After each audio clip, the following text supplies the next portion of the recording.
Ville du Sud aux accents espagnols et aux façades italiennes, bienvenue à Toulouse.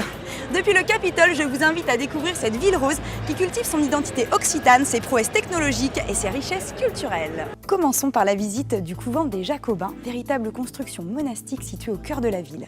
Entièrement réalisé en briques, il représente l'art gothique languedocien du XIIIe et XIVe siècle.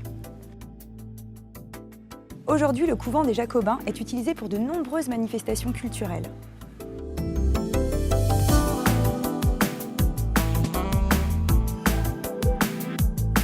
Suivez-moi à présent dans un magnifique hôtel particulier de la Renaissance, l'hôtel d'Acesa. Cette demeure est le siège des académies et sociétés savantes ainsi que de la Fondation Bimbert qui présente une magnifique collection de tableaux, de bronzes et d'objets d'art.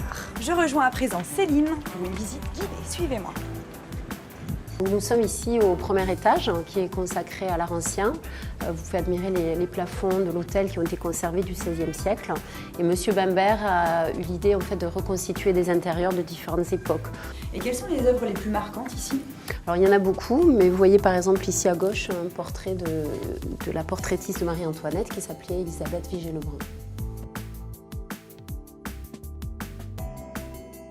Cette balade culturelle m'a ouvert l'appétit, direction le marché Victor Hugo pour goûter les spécialités locales. Go! Le marché pourrait être classé monument historique pour la qualité de ses commerces. Ici règne un esprit de convivialité et un vrai professionnalisme. Marine va nous guider vers les stands les plus typiques, c'est parti!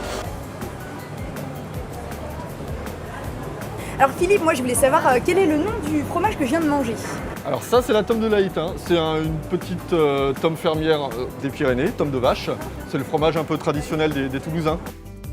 Philippe, pourquoi le cassoulet est-il aussi réputé ici? Le cassoulet, c'est une alliance entre le haricot et la saucisse de Toulouse. Nous, on est les spécialistes de la saucisse de Toulouse. Toutes les semaines ici, nous faisons du vrai cassoulet à base de haricots tarbés. Extraordinaire. C'est pas vrai. Ouais. Vous êtes les meilleurs. Du monde. Prêt pour une visite dans les coulisses de l'usine d'Airbus? Rendez-vous avec l'une des compagnies majeures de l'aéronautisme mondial. En 1969, le célèbre Concorde décolle des pistes de Toulouse-Blagnac. L'histoire se poursuit avec l'A380 et l'A350. Mesdames et messieurs, la visite commence. Ladies and gentlemen, let's go on the visit.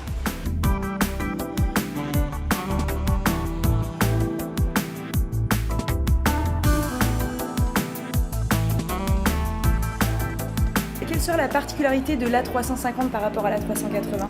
Alors le 350, donc, c'est un avion à plus de 50% matériaux composites. Donc ces nouveaux matériaux qui sont plus légers, plus résistants également. Et comme ils sont plus légers, du coup l'avion consommera moins. Et lui donc sera assemblé ici à Toulouse.